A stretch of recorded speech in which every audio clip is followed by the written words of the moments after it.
우선은 노트북 없는 조 있으세요? 조별로 하나씩은 다 있으셔야 되고요. 그 다음에 제가 알려드린 레시피 사이트 회원가입 안돼 있는 조 있으세요? 오늘 와서 회원가입 하시면 안 됩니다. 금방 하긴 하지만 얼마 안 걸리니까 이따 하세요. 이따 얼마 안 걸려요.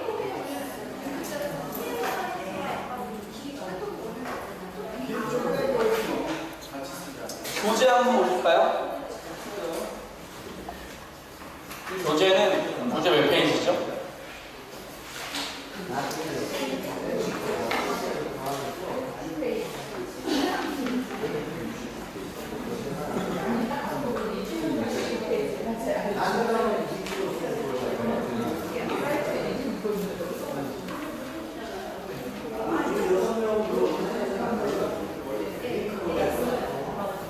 페이지입니다. 69페이지고요. 사실 맥주 레시피를 설계하는 건 이게 솔직히 말씀드리면 1시간 수업으로 그리고 뭐 1시간 수업 그리고 우리 한 11강째인데 그 과정을 거쳤다고 해서 내가 막 어느 순간 갑자기 막 레시피를 막 만들어낼 수 있다거나 솔직히 그렇진 않습니다. 그러니까 이게 요리랑 똑같아요. 요리랑 똑같아요. 양조가 요리랑 굉장히 비슷합니다. 재료를 선별해야 되고요. 재료 간의 배합을 중요하게 생각해야 되고요. 요리 중에서 특히 발효 요리고, 그 다음에 발효 요리 중에서도 특별히 좀 과학적 지식이 조금 더 많이 필요한 요리 정도로 보시면 되겠는데, 설계할 때 원리, 오늘 큰 원리들을 좀 같이 볼 거고요. 자, 할 얘기 있으신 분 저한테 하세요. 할 얘기 없으시죠? 네. 그래서 오늘 좀 큰 줄기들을 볼 거고요. 레시피 만들 때 어떤 부분들을 좀 봐야 되고, 대략적인 레시피 설계 원리는 어떠한지, 그리고 레시피 프로그램 쓰는 법 저랑 같이 한번 해볼 겁니다. 일단 레시피를 설계한다고 할 때 가장 중요한 건 맥주에 있어서 제가 제일 중요한 거는 맥주 스타일이라고 말씀을 항상 드리고 있어요. 맥주 스타일. 그러니까 우리 음식도 마찬가지인 것 같아요. 된장찌개를 끓일 건데 물론 집집마다 레시피에 따라서는 쌈장 조금 넣는 집도 있는 걸로 알고 있는데 된장찌개 끓이는데 고추장이랑 된장이랑 반반씩 섞어 끓이는 집은 없잖아요. 그죠? 뭐 자기 취향껏 넣어도 되겠지만 좋은 된장찌개라고 하기 어렵겠죠. 그래서 우리 맥주 같은 경우에도 된장찌개처럼 어떤 집엔 두부 넣고 어떤 집엔 바지락 넣고 어떤 집은 멸치도 넣고 하지만 기본적으로 된장 맛이 깔리면서 여러 야채 건더기들과 함께 먹는 음식, 이런 식으로 우리가 머릿속에 정의가 되어 있죠. 맥주도 마찬가지예요. 아메리칸 페일에일, 아메리칸 IPA, 스타우트, 포터, 벨기에 트리펠, 이런 맥주들이 오랜 인간들의 그 문화, 그 양조 역사 속에서 굉장히 귀납적으로 이미 어떠한 공통의 결과물들, 아주 관념적인 결과물들이 이 안에 머리에 사람들이 다 들어있어요. 다만 우리는 우리의 전통주가 맥주가 아니다 보니 따로 공부를 해야 되지만, 유럽에 있는 사람들은 그 동네 맥주의 스타일들을 잘 알고 있겠죠. 그런 맥주 스타일들을 추려가지고 책도 하나 추려놓은 게 이제 그 스타일 가이드라는 책입니다. 여기에 보면 몰트는 이런 맛이 나야 되고, 홉은 이러이러한 향이 나야 되고, 이 맥주는 이러이러한 도수를 가져야 되고, 이 맥주의 쓴맛은 이 정도의 레벨이어야 하고, 이런 것들이 다 정의가 되어 있어요. 이미.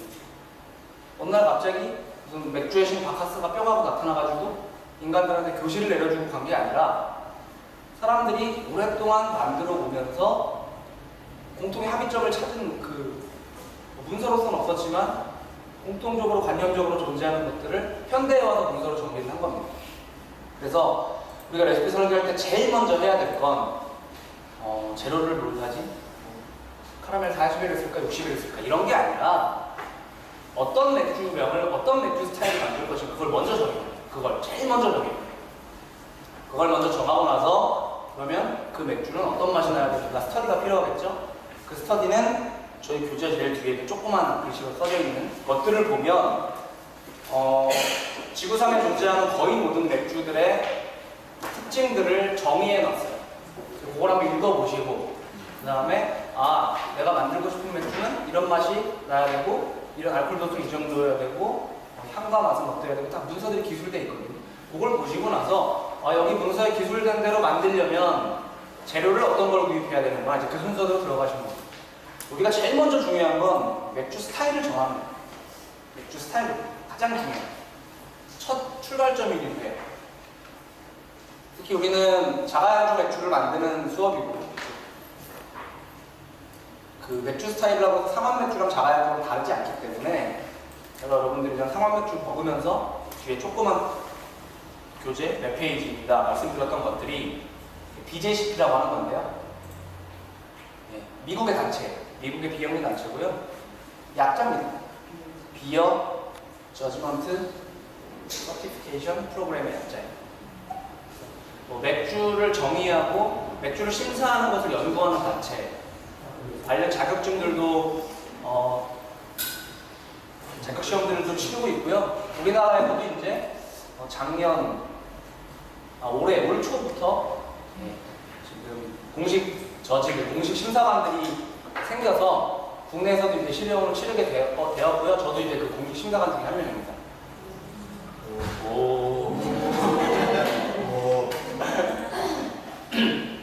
전에는 한국인 저지가 없어서 저희가 시험 보려면 미국이나 홍콩 막 가야 했었거든요. 근데 우리나라에서 시험 볼 수 있게 되었어요.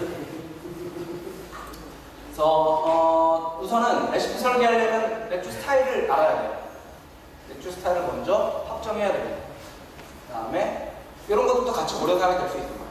맥주 스타일을 고를 때 그냥 책 보고 아무 데나 그냥 툭 찍는 것보다는 내가 평소에 맛있게 먹었던 맥주가 뭔지 한번 상기해보고, 그 다음에 이 맥주의 용도, 그냥 내가 집에서 그냥 혼자 먹을 건지 아니면 누구랑 같이 마실 건지 선물로 줄 건지 뭐 기타 등등 여러 가지 이유가 있겠죠. 그런 용도를 고려해서 일단 맥주 스타일을 하나 찍는 거예요. 난 이 스타일의 맥주를 만들겠다. 그 다음으로는 그 뒤에 교재에 나와 있으니까 거기를 한번 보는 겁니다. 예를 들어볼까요? 제일 쉬운, 제일 자가양 좋아하는 사람들이 제일 많이 만드는 그냥 가장 무난한 미국식 페일에일을 가지고 한번 예를 들어볼게요. 페이지로 보면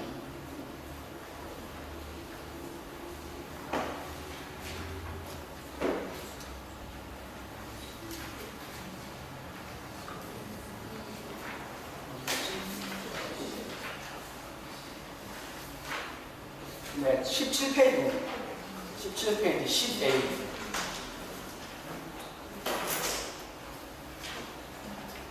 17페이지 10A 미국 10페이지 내가 이걸 이제 만들고 싶다고 가정하자고요.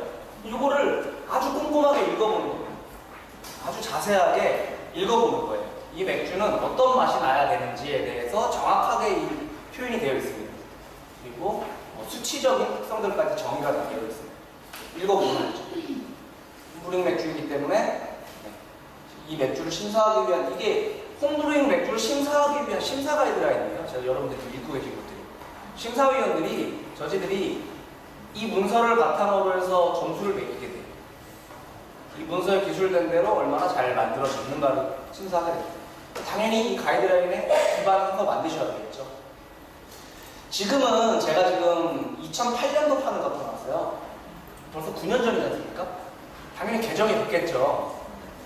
2015년도 가이드라인이 새로 나와 있고요. 지금 2008년도 판보다 훨씬 더 세분화되어서 각 가이드라인이 새로 발간이 됐어요. 근데 그건 아직 한글로 번역된 게 없어서 제가 2008년도 걸 갖고 왔습니다. 만약에 영어를 읽으실 수 있으면 2015년도 BJCP 가이드라인 영문을 직접 보시면 훨씬 좋아요. 요걸 항상 보시고요. 그 다음에 아메리칸 페일에일을 만들기로 했으니까 17페이지 넘어서 18페이지 보면 18페이지 아메리칸 페일에일의 제원이 나와 있죠. 18페이지 왼쪽 파트의 중간 보면 제원 나와 있어요. IBU는 30에서 45. OG 뭔지 아실 거고요. FG 아실 거고요. SR, 맥주의 색깔 수치도 다 나와 있어요. 그리고 알코올 도수는 아메리칸 페일에일은 최소 4.5도는 되어야 되고, 아무리 높아도 아무리 네가 욕심을 내고 싶어도 6.2도 이상은 만들지 말아라 이렇게 되어 있죠. 그걸 한번 보시는 거예요. 그걸 보시고 맥주의 스펙을 설정합니다. 예를 들어서 저희는 SRM은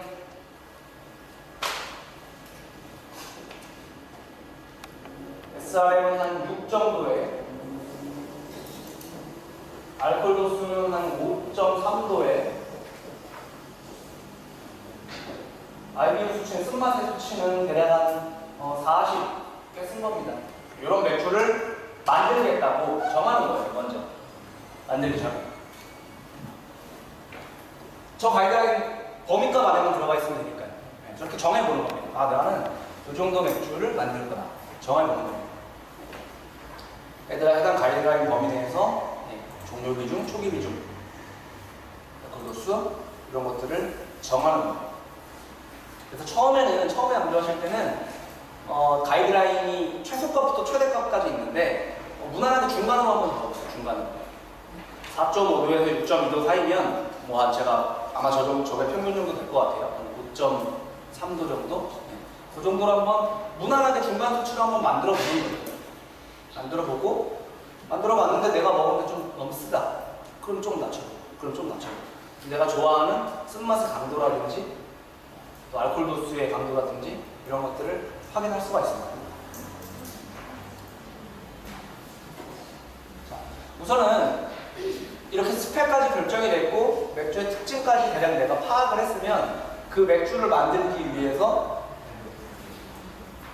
어떤 곡물을 고르고 내가 당화를 어떻게 할 건지, 구체적으로는 당화를 몇 도에서 몇 분 할 건지 이런 프로세스를 결정하셔야 돼요. 곡물에 대한 건 제 교재를 보셔도 되겠지만 저도 지금 몰트 제조사 웹사이트 활용을 하고 지금 교재에 써놨죠. 제가 교재에 적어놓은 것도 몰트 제조회사에 있는 걸 그대로 갖고 온 거예요. 아주 설명이 잘 돼 있거든요. 곡물의 종류를 확정해야 됩니다. 이 두 가지 회사가 가장 많이 쓰이는 회사고요. 우리나라에서 홈블루 샵에서 가장 흔하게 살 수 있는 것들이기 때문에 이 두 제조사의 제품들은 어느 정도 알고 계시면 좋습니다. 이제 아메리칸 페일에일을 만들기로 했죠. 곡물을 확정해 보겠습니다. 내가 선택한 스타일을 양조하려면 어떤 곡물이 필요할까에 대한 질문이고요. 자, 보세요. 가이드라인의 향과 풍미 부분에서 표현된 캐릭터들을 맥주로 구현하려면 어떤 곡물이 필요할까? 그러면 우리 17페이지를 보게 되면 17페이지 10A 미국 10페이지의 향 보면, 자, 지금 곡물 파트니까 코 부분에 대한 설명을 건너뛸게요. 중간에 드라이호핑이나 볼링이 늦게 첨가된, 이건 지금 속 설명입니다. 이건 건너뛰고요. 낮거나 보통의 몰티함, 약간의 특수몰트 특성. 자, 이 부분 보고 계세요 혹시? 특수몰트 특성 가로치고 빵, 토스트, 비스킷 이런 식으로 보이기도 한다 라고 되어 있습니다. 이런 것들은 제가 곡물의 굽기 강도에 따라서 제가 형용사가 변하는 것들은 한번 제가 설명을 드렸는데, 아주 살짝 구우면 빵이나 비스킷 같은 맛이 나고, 그 다음에 조금 더 구우면 캐러멜 같은 맛이 나고, 캐러멜 같은 걸 넘어서 좀 더 구우면 검은색 말린 과일 같은 거 있죠? 그런 식으로 맛이 나고, 조금 더 구우면 시커멓게 구우면 커피나 초콜릿, 카카오 이런 맛들이 난다고 설명드렸죠. 거기서 보면, 자, 여기서 봤을 때 등장하는 단어들을 한번 보세요. 빵, 토스트, 비스킷. 뭔가 많이 구운 몰트에 대한 설명은 아닌 것 같죠? 그렇죠? 그러니까 일단 아메리칸 페일에일을 만들 때는 그냥 눈으로 딱 봐도 시커매 보이는 몰트들은 당연히 빼는 거예요. 그런 몰트들은 선택하면 안 되는 겁니다. 여기 나와 있는 향미 특성을 반영하기 위해서는 낮게 구운 캐러멜이면 충분해요. 그래서 카라멜 40L이나 많이 가봐야 40L 정도, 120L 이렇게는 좀 곤란합니다. 120L은 너무 구웠기 때문에 그거는 제조사 몰트 설명을 보게 되면 다크프루츠 이런 설명이 되어 있어요. 그러니까 건포도 같은 향이 난다는 뜻인데 그건 적합하지 않은 향으로 지금 가이드라인이 얘기를 해주고 있죠. 그래서 이런 맛들을 낼 수 있는 몰트를 해당 몰트 제조회사의 형용사들을 한번 보는 거예요. 비스킷, 토스트, 슬라이트 카라멜. 슬라이트는 은은한, 미묘한 그런 뜻이에요. 그 정도 레벨을 갖고 있는 그런 설명들이 들어있는 몰트들을 고르셔야 되는 거예요. 몰트 설명에 다크 후르츠, 뭐 노티스에이블 번트 슈가 이런 식으로 그러니까 명확한 태울 설탕 이런 식의 설명들이 붙어 있는 몰트들은 적어도 아메리칸 페일에일을 만들 때는 제외하셔야 되는 몰트들입니다. 몰트는 이런 식으로 고르시면 돼요. 풍미 쪽에서도 몰트 한번 볼까요? 거의 향이랑 풍미, 우리 인간은 구개가 코랑 입이 연결되어 있기 때문에 냄새랑 맛을 좀 비슷하게 느껴요. 지금 향에서도 그래서 빵, 토스트, 비스킷 같은 약간의 특수 몰트 특성이 있다고 지금 되어 있는데 풍미도 마찬가지로 써 있죠. 약간의 특수 몰트 특성. 네. 캐러멜 풍미는 보통 제한되거나 없습니다. 이라고 되어 있으니 마찬가지로 캐러멜도 로비본드 높은 수치를 쓰시면 안 돼요. 이런 식으로 가이드라인을 보신 다음에 거기 나와 있는 형용사들, 나와 있는 직접적인 어떤 식재료의 이름들을 반영하기 위해서 어떤 몰트를 써야 되는지 고민을 하셔야 됩니다. 그 몰트는 감으로 찍는 게 아니라 BJCP 가이드라인에 나와 있는 형용사를 잘 기억하시고 그것들을 표현해주고 있는 몰트들을 고르시는 거죠. 사실 그리고 제일 좋은 건요, 레시피 관련 책 한 번 보면 돼요. 요리책이라고 보시면 돼요. 요리책. 요리책 보면 자 닭도리탕, 닭도리 일본말이죠. 아시죠? 자 버섯 전골, 버섯 몇 그램, 그 다음에 국간장 몇 숟갈 다 적혀 있죠. 그런 책들이 있어요. 인터넷 뒤져봐도 있습니다. 그죠? 맥주도 그런 책들이 있어요. 레시피 책들이 있어요. 초심자를 위한 기본 레시피 책들이 다 지금 있어요. 그래서 그거를 한 번 딱 보시고 그거 한 번대로 양조 쫙 해보시는 게 사실은 제일 좋아요. 그럼 여러분들이 무슨 몰트 제조사라고 찾아볼 필요도 없어요. 이렇게 해보고 만들어 봤더니 내 입에 너무 쓰다. 그럼 다음부터 좀 들르면 돼요. 이런 식으로 영점 조절을 해 나가시는 거예요. 그러다 보면 감이 생겨요. 아, 어느 정도의 몰트는 어느 정도 쓰면 이런 맛이 나는구나. 요리를 자꾸 해봐야 진간장 2스푼 넣었을 때랑 국간장 2스푼 넣었을 때랑 맛이 어떻게 다른지 알려줄 수 있겠죠? 많이 해보셔야 돼요. 그리고 베이스 몰트. 베이스 몰트를 뭘로 할지 굉장히 중요해요. 베이스 몰트 같은 경우에는 간단하게 이렇게 보시면 돼요. 아주 단순하게 베이스 몰트는 크게 필스너 몰트랑 페일에일 몰트 또는 그냥 페일 몰트라고 부르기도 합니다. 두 가지 스타일을 가장 많이 쓰는데요. 요거는 라거, 요거는 에일. 이렇게 구분하시면 가장 편해요. 물론 일부 예외도 있습니다. 요것도 잘 결정하셔야 돼요. 그래서 우리가 아메리칸 페일에일을 만들기로 했으면 베이스 몰트 개념 2주 전인데 날아가셨어요? 처음 듣는 단어처럼 곡물 비율 중에 제일 많이 들어가는 거예요. 곡물 비율 중에 제일 많이 들어가는 거 베이스 몰트로 합니다. 특별한 맛을 주는 게 아니라 맨밥, 기본적인 당원을 제공하는 역할. A는 페일에일 몰트 쓰면 되고요. 라거를 만들 땐 필스너 몰트 쓰시면 돼요. 아주 간단해요. 물론 예외도 있습니다. 저번 2주 전에 아마 3조가 트리페를 만드셨을 거예요. 아마. 벨기에 에일들은 에일이지만 필스너 몰트로 만든다고 보시면 돼요. 벨기에 에일들만 예외적으로. 나머지는 그냥 필스너 몰트 다. 나머지 에일들은 페일에일 몰트 쓰시면 돼요. 베이스 몰트. 스페셜 몰트 구성은 어떻게 할까요? 스페셜 몰트라고 하면 이런 겁니다. 그러니까 몰트 레시피를 딱 봤을 때 여기까지 갖고 올게요.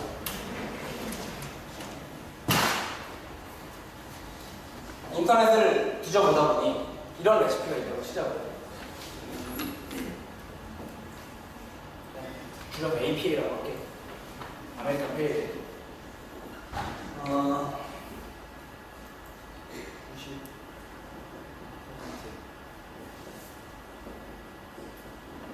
이렇게 몰트 레시피를 적어드리는 겁니다. 실제로 인터넷에 이렇게 나와 있어요. 8%가 되죠?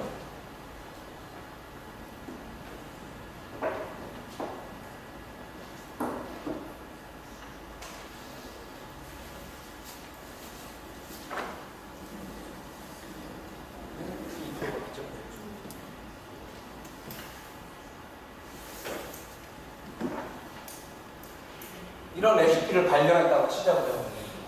이런 레시피를 발견했으면 물론 옆에 이제 그람도 나와 있습니다. 그람 생각할게요. 이런 것들을 보면 여기서 베이스 몰트는 예, 이게 베이스 몰트. 양 제일 많죠. 특별한 맛을 준다기보다는 발효가 효모가 먹을 수 있는 발효당들을 제공하는 기본적인 맨밥 같은 점, 맨밥 당원을 제공합니다. 그 다음에 얘네는 dun합초발 8%밖에 안 되죠. 얘네를 스페셜 몰트라고 해요. 얘네 몰트 이름이 스페셜 몰트가 아니라 용도에 따른 부분이에요. 용도에 따른 부분. 이 개념을 잘 아셔야 돼요. 사실 스페셜 몰트, 몰트의 종류도 막 70여가지 넘어가고요. 그러다 보니까 그 많은 몰트를 내가 어떻게 다 알아 하실 수 있는데 레시피들을 조금 찾다 보면 사실 스타일별로 사용하는 스페셜 몰트들은 어느 정도 정해져 있어요. 거의 정해져 있어요. 아메리칸 페일에일의 얘가 될 텐데 어떤 레시피를 봐도 거의 대부분 저구성일 거예요. 인터넷 뭘 뒤져보죠. 제가 책에 수록해놓은 아메리칸 페일에일 레시피를 보셔도 거의 저구성일 거예요. 한 90 초반에서 90 중반대 퍼센트로 기본 베이스 몰트가 있고요. 그 다음에 나머지 소량 한 5에서 8% 정도가 카라멜 뭐 이런 걸로 구성되어 있어요. 카라멜도 막 120엘 이렇게 진하게 구운 거 말고요. 한 40엘 정도, 20엘 정도 낮게 구운 로비 몰트 거의 정해져 있어요. 그렇기 때문에 이건 어려워질 필요는 크게 없습니다. 맥주 스타일마다 쓰는 스페셜 몰트는 거의 정해져 있어요. 그리고 제가 2주 전에 몰트의 종류를 설명을 드렸을 때 이게 용도에 따라서 베이스 몰트, 그 다음에 카라피스, 카라멜 계열 몰트, 카라멜 계열은 아닌데 어쨌든 구워진 몰트, 그 다음에 시커먼 몰트 5가지 카테고리가 크게 있다고 설명을 드렸어요. 이 카테고리를 잘 이해하고 계셔야 돼요. 지금 뭔가 안드로메다로 가신 것 같아서 다시 한번 5가지를 간단하게 설명드릴게요. 베이스 몰트는 말 그대로 필스로 몰트나 페일에일 몰트라는 이름으로 레시피에 들어가 있는 애들. 가장 많은 퍼센트를 차지하는 기본적인 당원을 제공하는 맥주들이고요. 카라필스는 겉으로 볼 때 필스로 몰트랑 구분이 안 가요. 굉장히 밝습니다. 근데 얘는 어떤 특별한 맛을 위해 넣는다기보다는요, 거품을 좀 좋게 해주고요. 맛이 너무 심심하지 않게 약간 좀 잡아주는 역할 정도. 그 정도밖에 안 해요. 그리고 캐러멜 계열. 말 그대로 캐러멜 계열은 캐러멜 맛 또는 설탕 부분 맛, 그 다음에 졸인 시럽 맛, 이런 맛을 부여하려고 넣는 몰트들의 계열이에요. 직접적으로 몰트 이름에 캐러멜이라고 붙어 있습니다. 앞에 카라라고 붙어 있고 구분하기 쉬울 거예요. 그 다음에 비카라멜 계열 고운 몰트 같은 경우에는 눈으로 봤을 때는 이 둘은 구분이 안 가요. 카라멜 몰트랑 비카라멜 계열 구운 몰트는 겉으로 봐서는 구분이 안 가요. 근데 안에를 딱 쪼개보면 카라멜 몰트는 말 그대로 몰트 안이 이미 캐러멜라이제이션이 되어 있어요.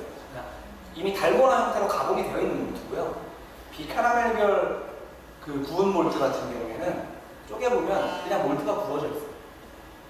그러니까 용도가 좀 다르죠. 캐러멜 계열은 말 그대로 캐러멜스러운 맛을 부여하기 위해서 넣는 구운색 몰트고요. 비카라멜 계열은 캐러멜 맛 빼고 나머지 다 내고 싶어요. 예를 들면 토스트라든지 뭐 비스킷, 그 다음에 진하게 구워진 국물 같은 맛들, 그 다음에 식빵의 빵 테두리 같은 그런 맛들.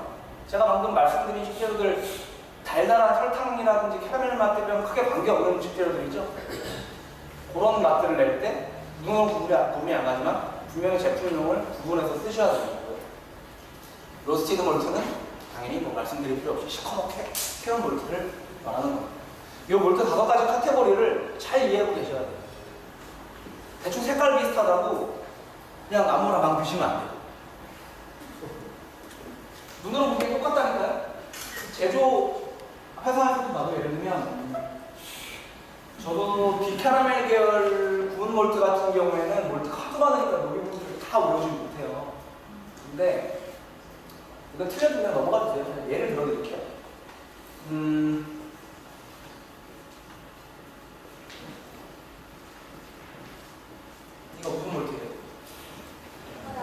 카라멜 몰트죠. 이름이 대놓고 카라멜이죠. 그리고 이 보리, 이 곡물의 러비본드, 곡물의 색깔은 21. 그죠? 별로 안 진한 색깔이에요. 우리 러비본드 피스너 몰트가 한 1.3에서 한 2.1 정도 되고요. 그 다음에 페일 몰트는 좀 더 부어요. 피스너 몰트가. 그냥 3 정도 돼요. 한 3에서 20이면 엄청 차이 날 것 같지만 별로 차이 안 나요. 눈으로 보면. 별로 그렇게 차이 안 나요. 아주 그렇게 막 심한 차이가 나지 않아요. 근데 내가 원래는 카라멜 20에 넣어야 되는데 창고를 뒤지다 보니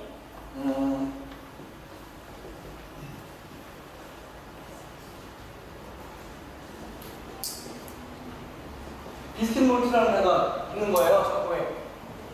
얘를 넣어볼까? 생각이 드는 거죠. 그리고 혹시 모르니까 제조회사 가서 러비본드만 확인해보자. 완전히 옳다면 얘도 20일인 거예요. 얘 쓰면 되나요? 용도가 달라요, 용도가. 몰트 색깔은 같은데 용도가 달라요. 그나마 얘는 비스킷 몰트니까 뭔만 나는 몰트인지 구분하기 쉽죠. 그러니까 누가 들어도 비스킷만 날 거 아니에요. 그죠? 근데 어떤 몰트들은 어떤 맛이 나는지 제품명에 안 들어가 있는 경우도 많아요. 미드나잇 몰트. 한밤중은 무슨 맛인가요? 제품명을 잘 드러나는 경우가 잘 없기 때문에 제가 교재에 적어드린 몰트의 구분, 카라멜 몰트는 카라멜 몰트라는 건 어떤 식으로 구분을 하면 되는지 그리고 대표적인 몰트들 꼭 확인을 해가시면서 레시피를 잡으시면 될 것 같습니다. 여기가 되게 중요한 건데요. 그래서 제가 일부러 교재에 안 쓰고 비워온 거예요. 여러분들 필기시키고. 되게 중요한 겁니다. 그런 거 안 궁금하세요? 레시피를 보면 제가 교재, 제가 적어놓은 레시피. 사실, 페이레일이니까 페이레일로 예를 들어볼게요.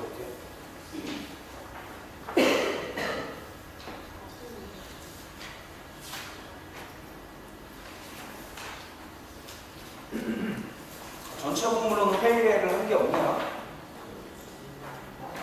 바로 IPA 들어갔네.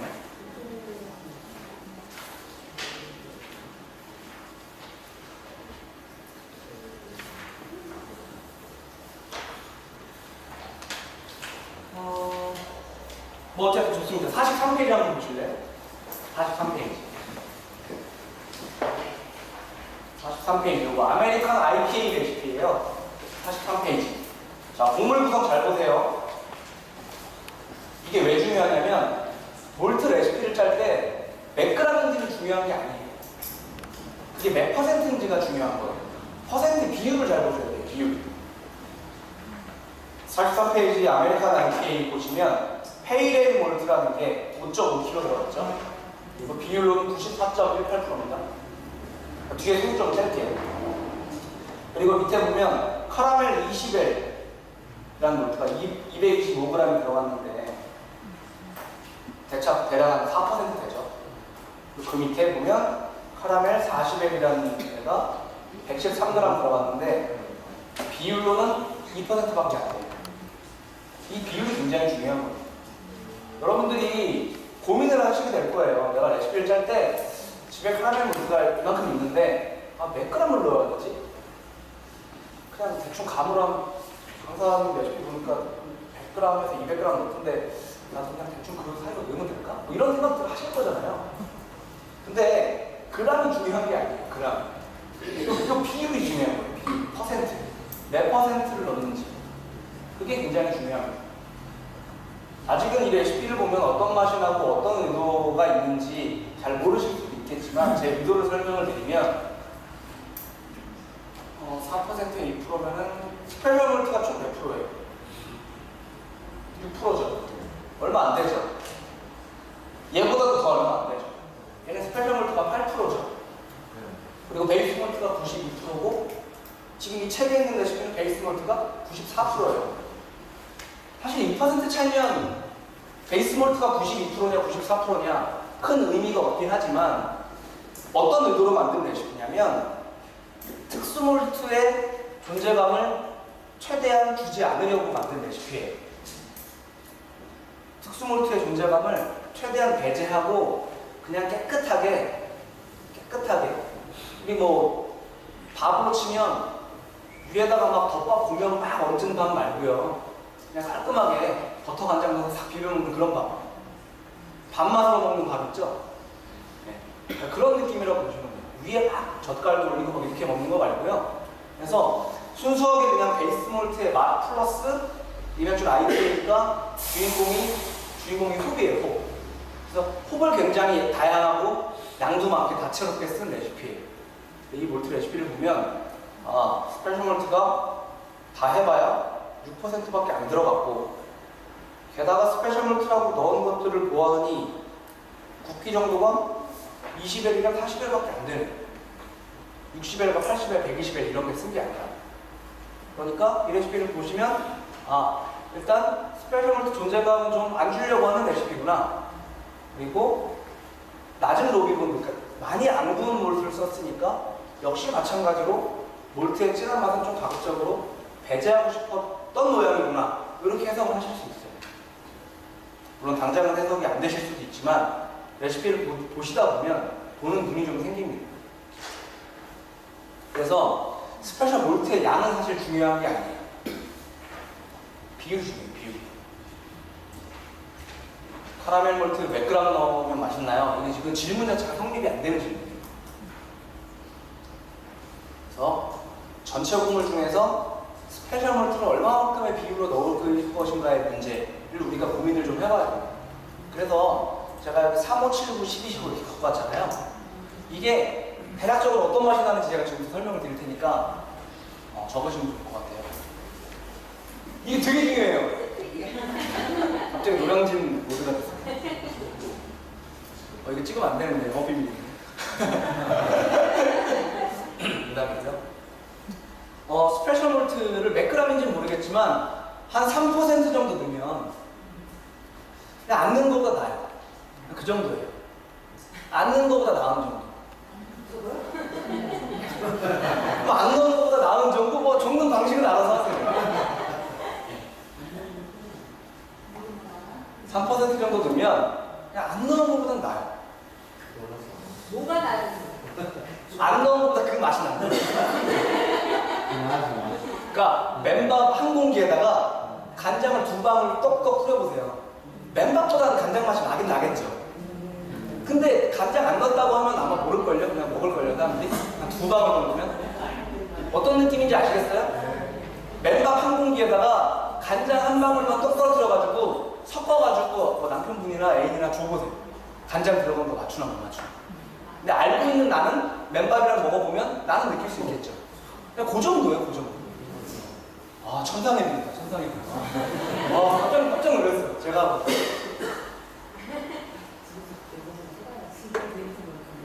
대본에 맞추시는 이가 좋으시네요. 그 다음에 5% 정도 스페셜 몰트 비율이 5% 정도 되면 이건 누구나 알 수 있어요. 근데 파워풀하진 않습니다. 누구나 알 수 있지만 파워풀하진 않아요. 그 다음에 7% 정도 넣잖아요. 스페셜 몰트가 별로 많이 안 들어가요. 생각보다 맥주 만들 때 거의 다 베이스 몰트로 만드는 겁니다. 한 7% 정도 들어가면 굉장히 명확하게 알 수 있어요. 굉장히 명확하게 알 수 있어요. 아주 명확하게 알 수 있어요. 그리고 9% 정도를 넣게 되면 명확한 걸 넘어서서 뭐라고 표현해야 되나요? 명확한 것보다 훨씬 세요. 아주 강한 존재감이 있어요. 여러분은 이해하시는 대로 한번 적어보세요. 이게 언어라는 게 사실 사람마다 쓰는 게 다르고요. 이런 몇 퍼센트, 몇 퍼센트는 어디 교재에 나와 있는 것도 아니고요. 제가 순전히 터득한 걸 말씀드리는 것이기 때문에 이게 제 언어로 말씀드릴 수밖에 없거든요. 9%면 굉장히 파워풀한 거. 그리고 12에서 15% 정도 넣으면 이거 뭐라 그래야 되지? 비방용말을 해야 되는데 그냥 미친듯이 나요. 12에서 15%면 그냥 엄청 나요. 엄청 곱하기 4 이렇게 들어있어요.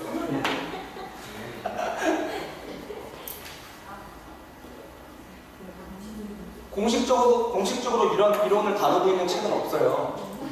그래서 제가 정제된 학술 용어로 말씀을 못 드리는 거예요.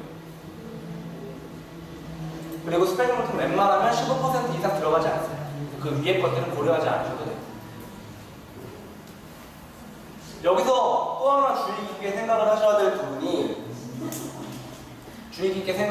부분이 똑같은 3%여도 몰트의 굵기 정도가 세면 존재감이 더 세져요. 똑같이 3%를 넣는데 카라멜 20L을 3% 넣은 거랑 똑같이 3%인데 120L을 넣은 거랑 달라요. 그러니까 얘는 앙는 것보다 못한 정도가 아니고요. 많이 나요. 굵기 정도가 세지면 세질수록 퍼센티지가 적어도 자기 존재감이 좀 드러나는 편이에요. 그래서 여러분들이 기준을 잡기 어려우실 거기 때문에 제가 좀 많이 쓰는 공식적인 비율인 3, 5, 7, 9, 12, 15 이 정도로 나열을 해드린 거고요. 요거는 여러분들이 깨우치시는 수밖에 없어요. 어떤 레시피의 일반적인 원리가 사실 없기 때문에, 그죠? 음식 맛집이 다 다르잖아요, 비율이. 근데 누구나 좋아하는 맛들이 있죠.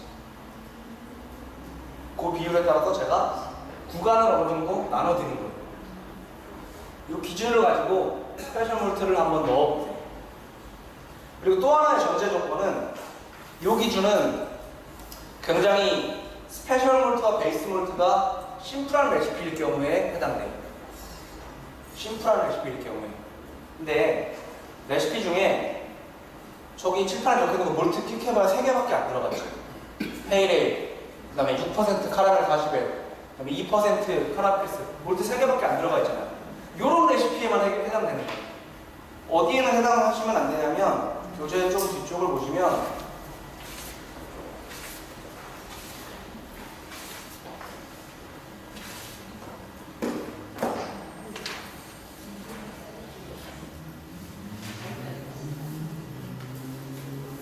네, 64페이지 보십시오. 64페이지. 러시안 임페리얼 스타우트라고 되어 있는 레시피를 한번 봐주세요.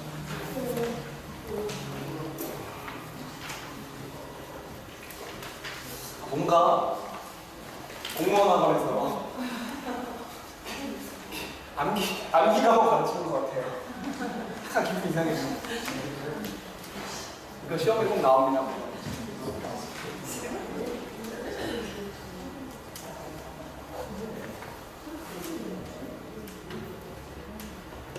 사실 레시피는 굉장히 비율의 예술이거든요. 비율의 예술. 비율을 어떻게 잡냐. 64페이지 보면 자, 그램은 안 적을게요.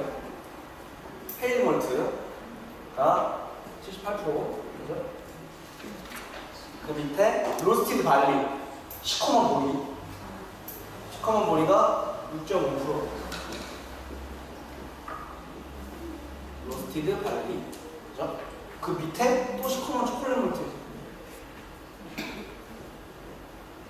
초콜릿 몰트는 몇 프로인가요? 6%죠? 그 밑에 카라멜 60엘 있죠? 60엘이 뭐 6%라고 칠게요.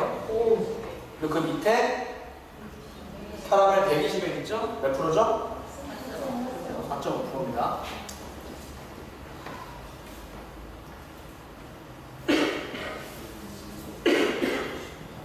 레시피가 이렇게 되어 있죠?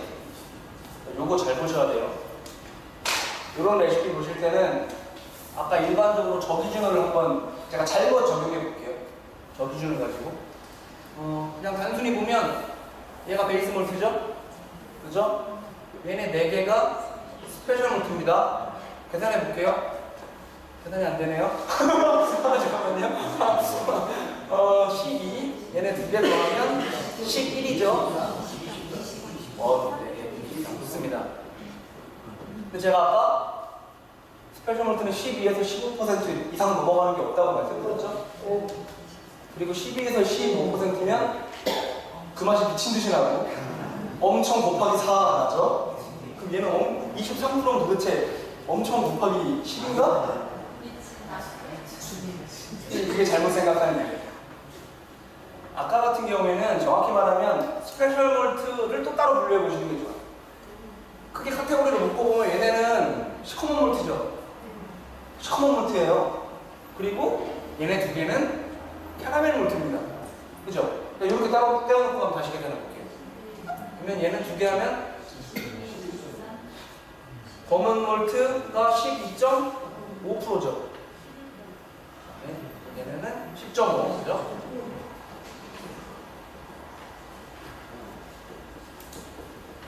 자, 이걸 가지고 이제 저기준을 대입해 보시는 거예요. 그러면 맞아요. 아까 제가 5가지 카테고리 말씀드렸죠. 베이스 몰트, 그 다음에 카라멜, 그 다음에 비카라멜계 구운 몰트, 그 다음에 까만 몰트, 파라필스. 이 5가지를 각각 구분하셔야 된다는 거예요. 보실 때. 이 기준에 의해서 제가 카라멜 몰트 따로 빼가지고 계산했죠. 그리고 까만 몰트도 따로 빼서 계산했습니다. 자, 그런데 저기에 의하면 시커먼 몰트 맛은 얼마나 나는 레시피일까요? 엄청 많이 나는 레시피겠죠? 12.5%니까 거의 스페셜 몰트의 극한까지 쓰는 양이죠. 그리고 카라멜도 뭐 12%까지는 아니지만 그래도 꽤 엄청 날 것이라고 예상이 가능해야 되거든요. 그리고 왜 이렇게 넣은 맥주냐? 러시안 임페리얼 스타우트인데 이거는 스타일명을 모르실 수 있으니까 이 레시피 예시로 설명드릴게요. 이 맥주는 스타우트가 기본적으로 시커먼색 맥주고요. 그 다음에 영국에서 러시아로 수출하던 맥주입니다. 수출하는 맥주들은 보통 도수가 좀 높아요. 그래서 이 맥주는 도수가 세고 아주 까만색, 이 아주 굉장히 까만색, 검은색 몰트 맛이 도드라지는 그런 도수 높은 흑맥주예요. 그 목적을 달성하기 위해서 몰트 레시피가 이렇게 구성이 되어 있는 겁니다. 아주 진한 검은색 몰트 맛을 내고 싶었고요. 그리고 못지않게 달고나 같은 풍미 진하게 내주고 싶은 목적을 가지고 만든 레시피. 이렇게 오늘 설명을 듣고 가셔서 여기 교재에 제가 만들어 놓은 레시피를 쭉 보시면 대략 어떤 의도를 가지고 만든 레시피들인지 그래도 조금 아실 수 있으실 거라고 생각이 됩니다. 선생님, 네. 그 우리가 만든 양이 있잖아요. 네. 만약 이렇게 넣는 거를 절반씩으로 넣으면 양을 적게 해서 만들 수도 있는 건가요? 그렇죠. 그 비율만 지켜주시면 돼요. 지금 제가 여러분께 드린 레시피들은 다 20리터 기준 레시피입니다. 근데 나는 10리터만 만들고 싶다. 그러면 그냥 아주 단순하게는 곡물 양이 옆에 적혀 있으니까 나누기 2해서 만들기도 좋지만 실제로 여러분들이 그렇게 접근하시는 것보다는 비율을 확인하시고 그 비율 나누기 2를 하시는 게 좀 더 맞는 접근법이에요. 물론 절반으로 만든다고 해서 무조건 나누기 절반으로 하는 건 아니고요. 왜냐면 밥도 1인분 지을 때랑 100인분 지을 때랑 물량 달라지죠? 그죠? 김치찌개 1인분 끓일 때랑 가마솥에 200인분 끓일 때랑 김치랑 고기랑 물이랑 양 다 달라지죠? 곱하기 100 하면 안 되듯이. 그거는 일괄적인 기준은 없어서 노하우를 좀 갖고 계셔야 되겠지만 단순하게 접근해보자면 그래요. 네, 맞습니다. 우리 홈브루 맥주 뭐 많이 만들어봐야 10리터에서 한 40리터 사이로 만들어요. 한 번 만들 때. 그 정도 레벨에서는 그냥 단순하게 산술적으로 딱 계산하셔도 문제는 없어요. 10에서 한 40리터 수준까지는. 이제 상업량적으로 제일 적게 만드는 게 1000리터니까 1000리터 만들 때랑 이제 4000리터 만들 때랑 좀 레시피를 또 변환을 해줘야 되는 건 있는데 그거는 뭐 굳이 지금 단계에서는 모르셔도 될 것 같습니다. 그리고 아까 설명드린 거 밑에 적혀있죠? 반드시 곡물의 로비는 감안하셔야 되고요. 네, 높은 로비분도 곡물은 캐릭터가 좀 더 세요. 똑같이 3%로. 곡물까지 정했고 곡물의 비율까지 정했으면 당화 프로세스를 계획해야 돼요. 당화 온도를 결정짓고 당화 온도를 변화를 줄 것인가, 한온도에서 할 것인가 이런 것들을 결정을 지으셔야 한다는 얘기고요. 쉽게 얘기해서 당화 몇 도에서 할까 그 얘기예요. 이것도 내가 심심해서 찍는 게 아니라 가이드라인에 어떤 맛이 난다고 나와 있어요. 당화를 몇 도로 해라 이런 건 안 나와 있고요. 어떻게 좀 간접적으로 표현이 되어 있습니다. 예를 들면 마우스 휠 부분에 풀바디 이렇게 적혀 있어요. 바디가 되게 무겁다는 뜻이겠죠. 그런 맥주는 당화를 몇 도에서 해야 될 것 같으세요? 바디는 꽤 풀바디다. 이런 맥주, 러시안 임페리얼 스타우트가 대표적으로 그런 맥주거든요. 당화 온도를 낮은 온도에서 당화하셔야 되겠어요? 높은 온도에서 당화하셔야 되겠어요? 높은 온도죠. 높은 온도인 이유는 아밀라제 이름은 전혀 몰라도 관계없지만 65도를 기준으로 해서 70도에 가까운 높은 온도, 예를 들면 68도, 69도 이렇게 당화를 하게 되면 발효당과 비발효당이 랜덤으로 생성이 돼서 발효가 안 되는 당들도 상대적으로 나온다고 말씀드렸죠.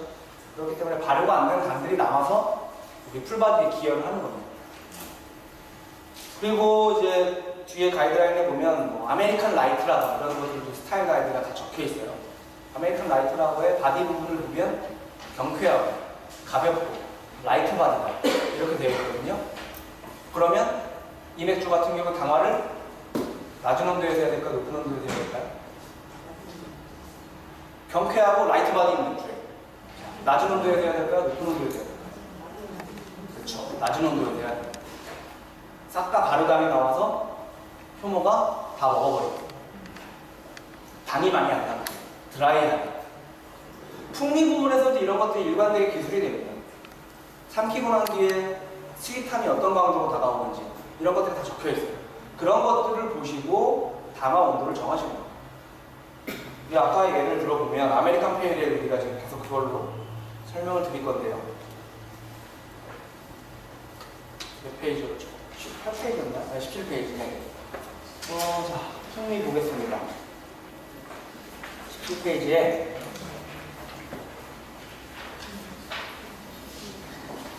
이반 느낌, 미디엄 라이트에서 미디엄 바디 이렇게 되어 있죠. 그럼 이 맥주는 일단 그냥 중간 정도, 그냥 보통 정도의 바디의 맥주를 얘기하고 있는데 당화도 보통 중간 정도의 온도에서 하시면 돼요. 그래서 여러분들이 아메리칸 페이레일이나 아메리칸 IPA 만드는 조들이 당화를 65도에서 1시간 하셨던 거예요. 네, 제가 당화 온도를 정해드리는 이유가 다 이 맥주 스타일에 근거를 해서 정한 것들이었습니다.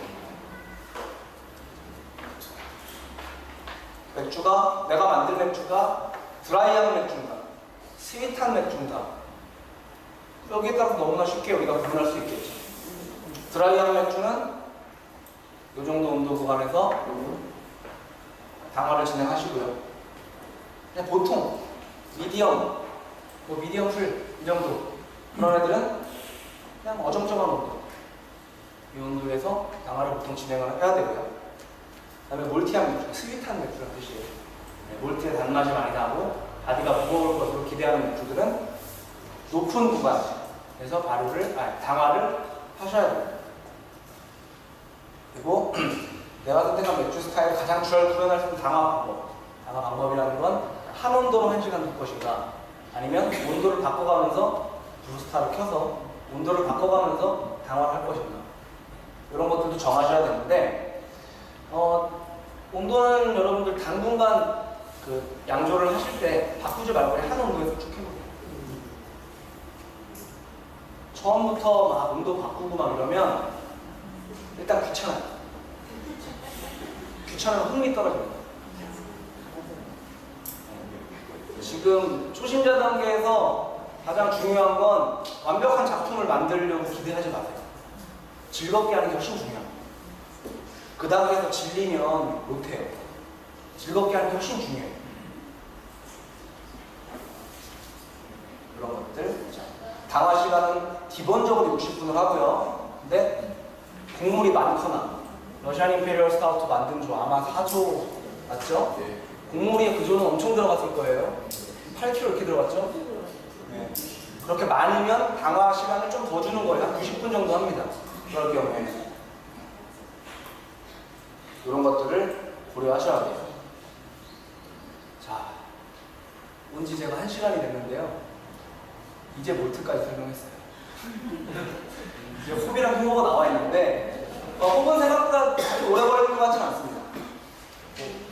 계속 갈까요? 잠깐 쉬었다 하실까요?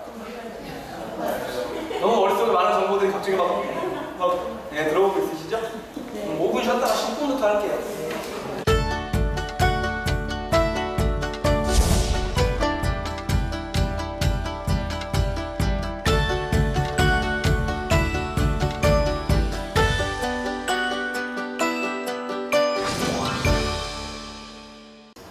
몰트까지 했고요. 이제 호비랑 흉어 남았습니다.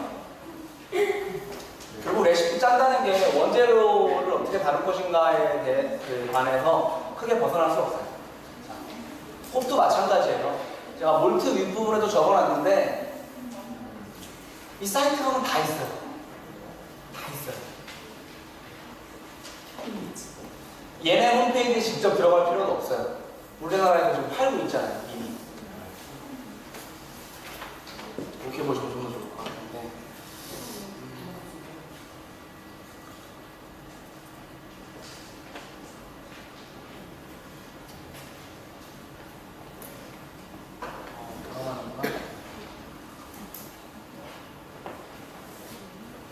사이트가 안 나오고.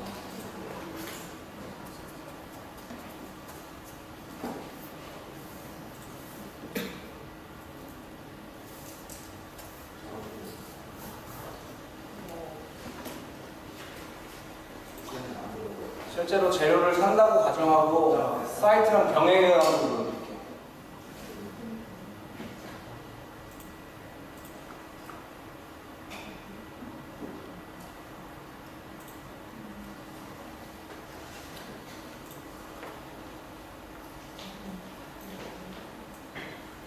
제가 아까 제조사 공표 자료를 적극적으로 잘 이용하라고 말씀드린 건 이런 겁니다. 여기 들어와 보시면 적혀 있어요. 물론 얘가 영어입니다.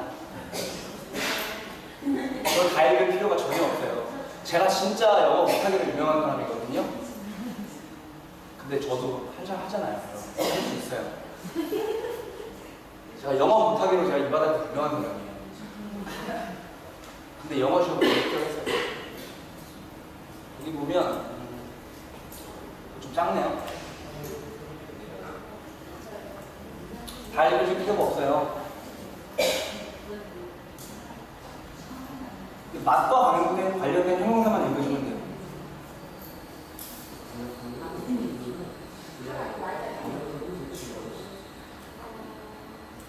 요것만 딱 읽으시면 돼요. 요것만 읽으시면 돼요. 살짝 캔디 같은 달달함이 있고, 그 다음에 마일드, 약하다는 뜻이죠? 마일드한 토피 맛이 나요. 토피는 되게 맥주를 많이 하시게 되면 자주 접하시게 나는데, 카라멜 몰트 쪽에서 보통 많이 쓰는 단어는 버터 캔디, 스카치 캔디, 달달한 카라멜 맛 같은 거 나는 거 있죠? 그런 거. 이게 우리나라 사람들이 잘 안 먹는 그 사탕이어서 단어가 익숙하지 않아서 그렇지 많이 먹는 겁니다. 이런 것만 딱 보시면 돼요. 홈 넘어볼게요. 홉도요 다 적혀 있습니다.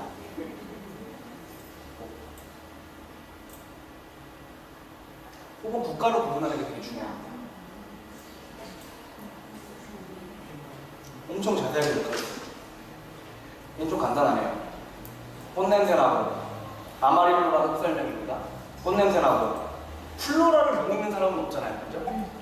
플로랄. 근데 영어 시간으로 돌아왔어요. 트로피칼, 열대과일향이죠? 시트러스, 감귤향이죠? 구체적으로 레몬이랑 오렌지랑 자몽향 난대요. 이런 향이 나는 홉이랍니다. 아마릴로. 되게 쉽죠? 이걸 잘 보시면 돼요. 아주 친절하게 다 나와 있어요. 물론 이쪽의 수치들을 좀 보셔야 되긴 하지만 아로마랑 알파이시드. 이 두 가지 기본적으로 확인하시는 게 가장 중요해요. 제조 사이트 적극 활용하시면 거기 다 있어요. 공부를 해야 되는 개념이 아니에요. 다만 제품이 많고 그 제품 설명서가 영어이다 뿐이에요. 호배 종류를 확정을 해야 됩니다. 이제 몰트까지 확정했고, 몰트 비율도 확정했고, 당화의 방법, 당화의 온도, 당화의 시간까지 확정을 했으면 이제 홉을 선정하고 홉 레시피를 짜는 시간이 필요해요. 내가 선택한 스타일을 양조하려면 어떠한 홉이 필요할까 생각을 해보는 거죠. 그리고 내가 전 찍어놓은 스타일 가이드라인의 홉 부분을 중점적으로 읽어보는 겁니다. 그러면 너무 쉬워요. 어떤 홉을 쓸지가 다 나와 있어요. 제 뒤에 17페이지 미국식 페일에 다시 보면요. 홉 부분만 읽어드릴게요. 향.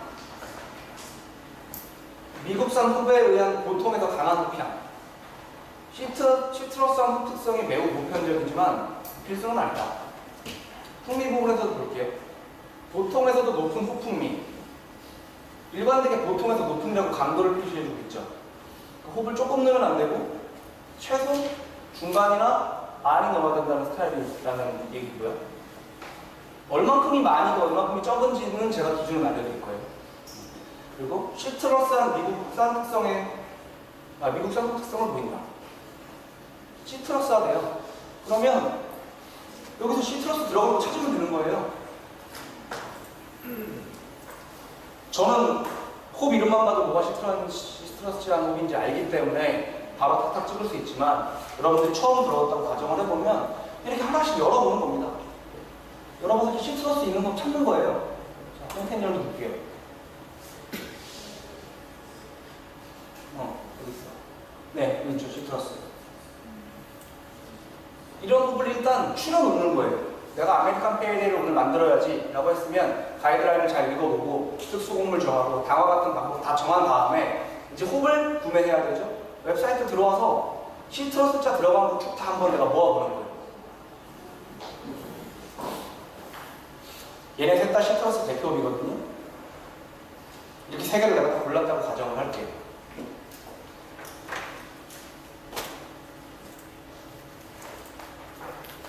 맥주의 원산지랑 동일한 홉을 선택하는 게 가장 보편적이고요. 아주 상식적인 원칙 중에 하나입니다. 우리가 미국식 페일에일을 만들거든요. 스타일명을 미국식 페일에일로 내가 골라놓고 홉은 죄다 영국산 홉을 쓰면 이상하겠죠? 되게 상식적인 부분이에요. 길게 써놓은 겁니다. 너무나 당연한 말이에요. 아메리칸 에일은 미국산 홉. 영국식 맥주, 잉글랜드 포터, 스타우트, 그 다음 영국식 페일에일 이런 거는 영국산 홉, 당연하게. 홉산지로 유명하지 않은 나라가 맥주는 유명한 나라가 있어요. 걔네는 진해 홉이 없기 때문에 인접국가 홉을 써요. 가까운 나라들.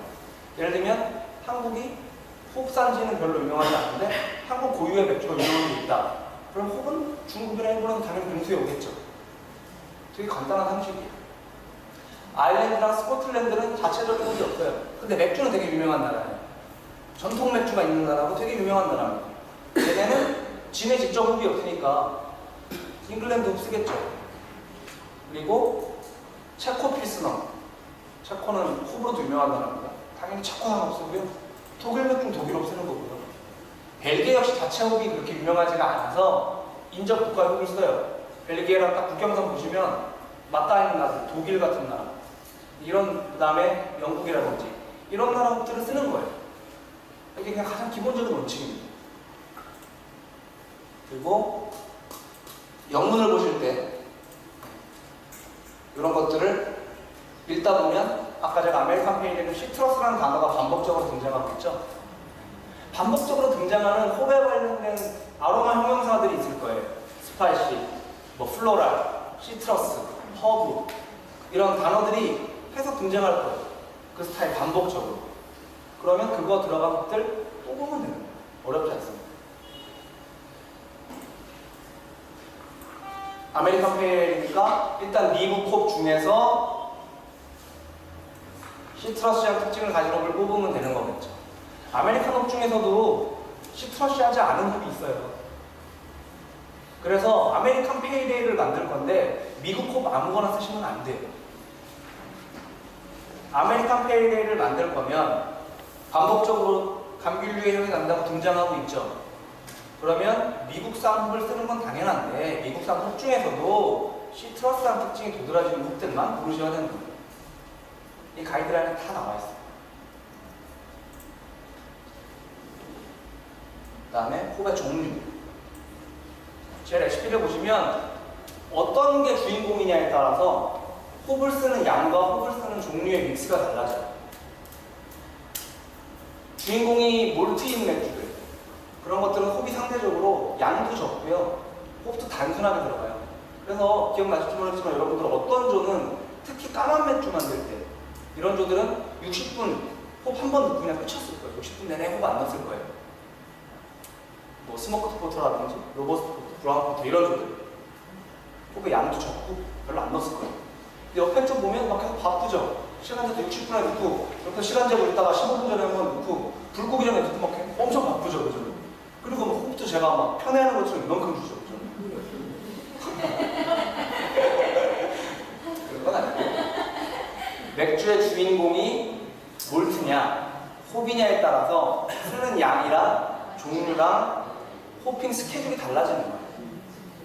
아메리칸 페일에일은 단연 홉이 주인공인 맥주이기 때문에 감귤류의 상큼함이 터지는 맥주 스타일이기 때문에 홉을 하나만 쓰는 것보다는 두세 종 섞어 쓰는 게 좋습니다. IPA도 마찬가지고요.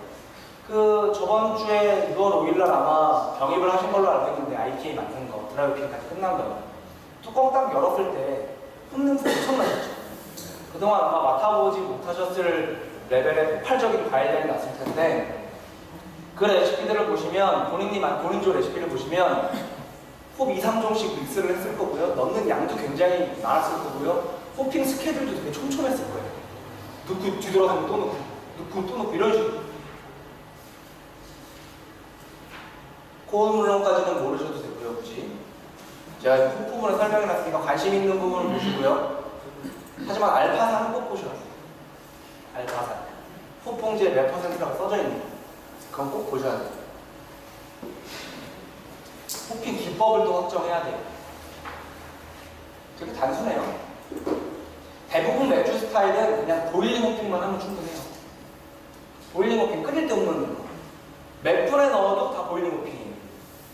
근데 여러분들이 3주 전에 최초로 시도하신 방법 중에 하나가 안 끓인 생호를 그냥 바르르 드셨죠?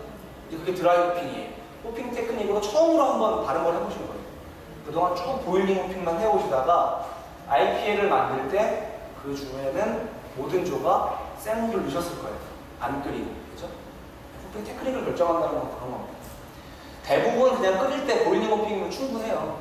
근데 홉의 특징이 극단적으로 도드라지는 IPA 같은 경우, 과일량이 엄청 코를 찔러야 되는 그런 맥주들 같은 경우에는 다양한 호핑 방법이 사용될 수 있어요. 앞에 4가지 안 쓰셔도 좋고요. 드라이 호핑까지는 필수라고 보시면 됩니다. 여러분들이 다 잊으셔도 좋지만 보일링 호핑 이거는 무조건 해야 되는 거고요. 맥주 종류와 관계없이 무조건 해야 돼요. 까만 맥주, 노란 맥주 다 해야 되는 거고요. 그 다음에 드라이 호핑이라는 테크닉만 선별적으로 홉향이 코를 찌를 정도로 강해야 되는 맥주들에 한해서 드라이 호핑을 한다. 이 정도까지만 알고 계시면 큰 문제가 없습니다. 그리고 보일링 호핑 안에서도 홉을 넣는 시간대에 따라서 이 몰트 레시피처럼 용도 구분을 할 수 있다고 설명을 드렸어요. 대략적으로 이런 식으로 홉을 끓기 시작하자마자 넣는 거, 60분간 끓여지는 거. 이 홉의 용도는 쓴맛을 위한 홉이에요. 홉 자체가 갖고 있는 뭐 감귤류 맛이라든지 아예 없어지진 않겠지만 오래 끓여지기 때문에 향과 고유의 맛이 다 날아가요. 쓴맛만 남습니다.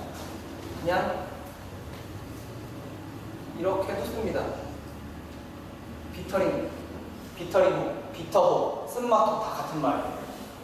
그 다음에 15분 내외로 끓이는 홉들이 있었죠. 보일링 끝나기 15분 전에 넣었던 홉들 또는 10분 전에 넣었던 홉들, 이런 홉들은 플레이버 홉이에요, 플레이버. 물론 쓴맛도 주지만, 그리고 향도 부여하지만, 주된 용도는 홉 자체가 갖고 있는 맛. 우리 아메리칸 페일 에일로 말하면 감귤류의 맛을 불어넣기 위해서 넣는 호핑.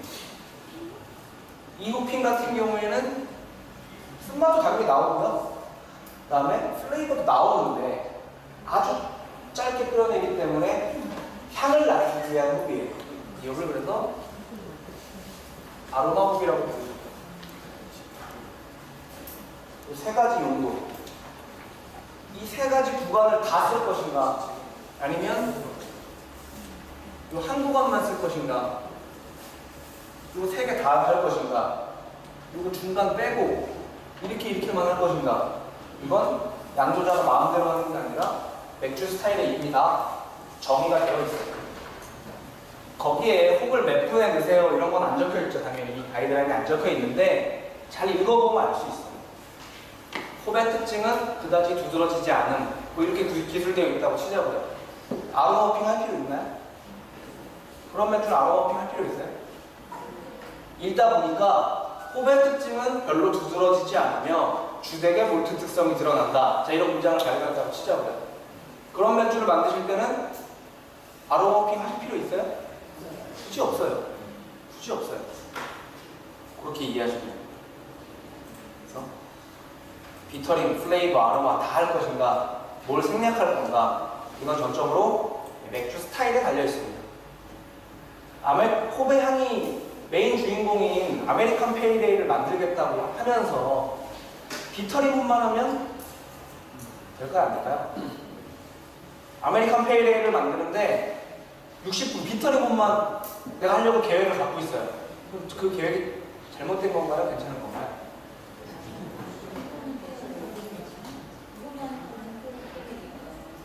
다시 설명드릴게요.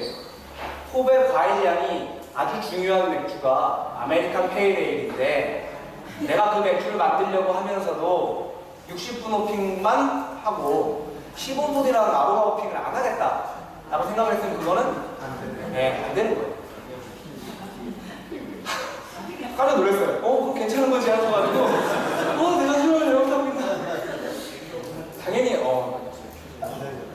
너무 괜찮지? 이렇게 시키길래 깜짝 놀랐어요. 제가 당황해서 급하게 설명을 장황하게 하겠습니다. 그 다음에 여기서부터 기술되어 있는 부분은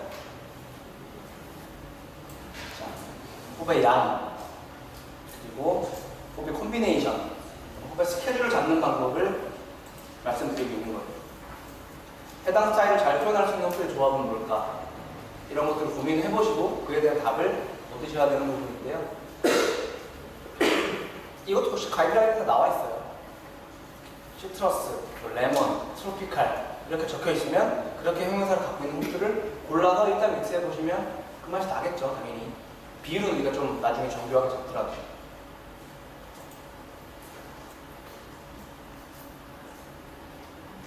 요거는 한번 해보시면 좋아요. 맥주 중에 맛이 있으라고 만드는 맥주가 아니라 물론 잘 만들면 이렇게 만들어도 맛은 있지만 어떤 홈브루어들이 학습을 하기 위해서 만드는 맥주가 있어요. 대표적인 맥주가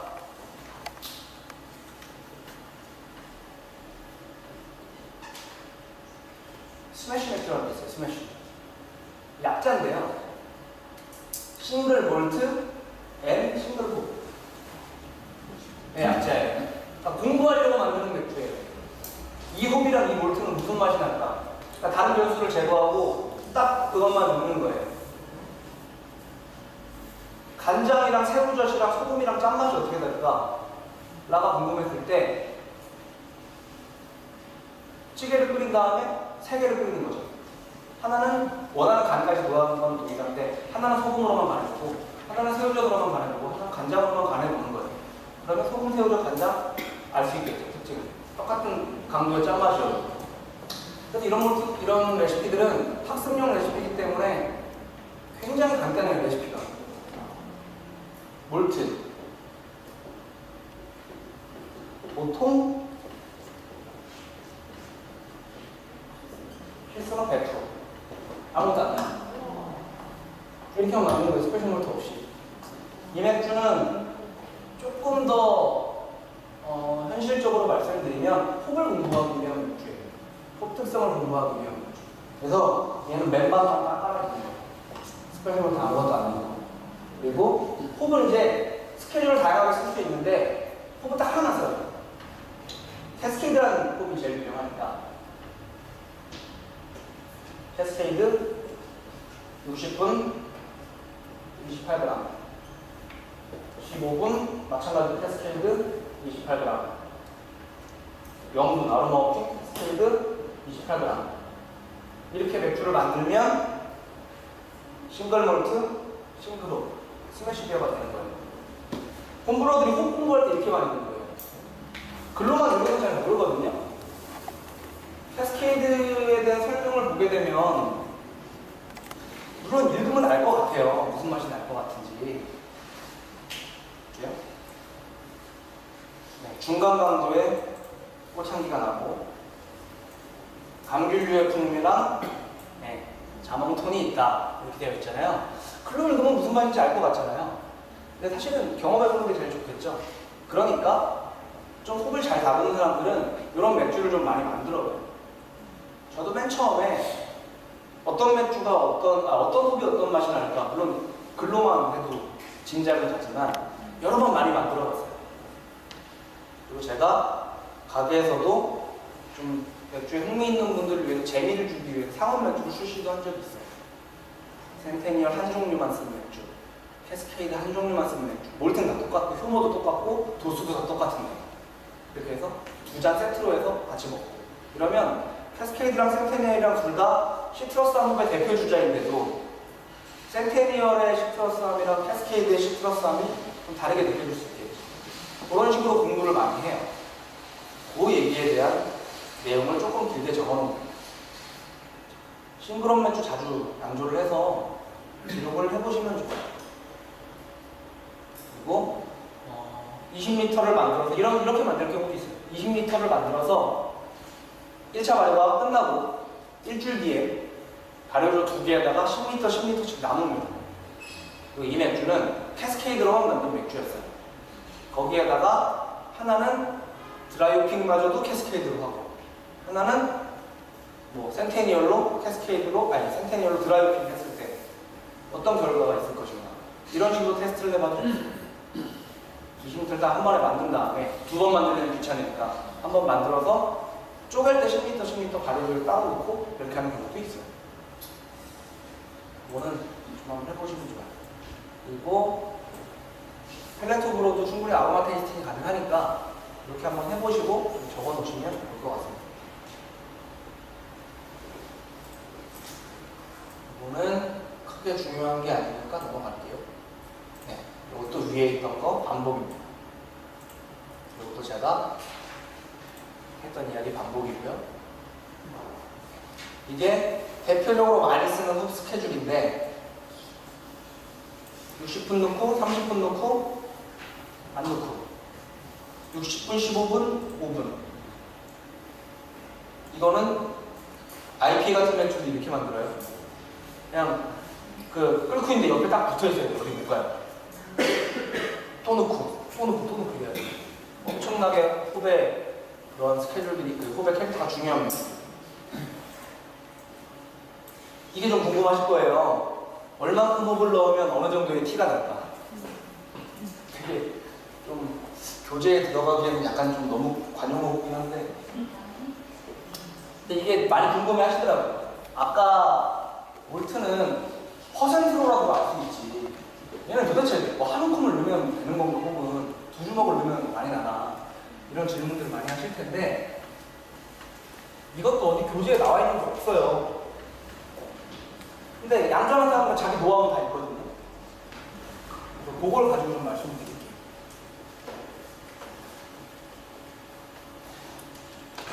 일단 단위에 대한 양부터 드릴게요. 이거 그냥 알아놓으세요. 아셔야 돼요. 네. 갑자기 좋겠어요. 미국 달러랑 우리나라 단위가 달라진 거예요. 민폐국가예요, 미국은 진짜. 전 세계적으로 자기들만 단위를 왜 나라를 정복하면 불량명부터 통일하는지 진짜 알 것 같아요. 야드, 파운드, 온스, 배럴, 갤런, 미치겠다니까요. 이제는 좀 익숙한데 미국의 이거 온즈는 고체 재는 단위예요. 그리고 액체도 온스를 쓰는데 그때는 앞에 이렇게 붙어요. 플루이드 온스가 붙어요. 액체 온스가 따로 있어요. 제가 말씀드리는 온스는 무게 온스입니다. 무게 온스. 왜냐면 우리나라 쇼핑몰에서 팔아도 다 포장이 이렇게 1온스로 와요. 물론 1온스라고 그렇게 안 하죠. 28g으로 표시해서 옵니다. 그래서 제가 홉 레시피를 보시면 주로 28이거나 28의 절반이거나 14거나 28의 곱절이 56이거나 이런 식으로 레시피들이 들어가 있을 거예요. 그걸 가지고 설명을 드릴게요. 우선 아로마 호핑 같은 경우에 끝에는 끓이기 5분 이내로 제일 짧게 끓이는 국 같은 경우에는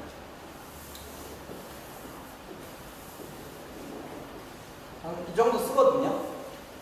이 정도 쓰거든요. 보통 중간 엄청 많이 넣은 거예요. 그람으로 치면 28, 56, 얘는 계산이 안 돼요. 빨리 계산해 주세요. 84. 네.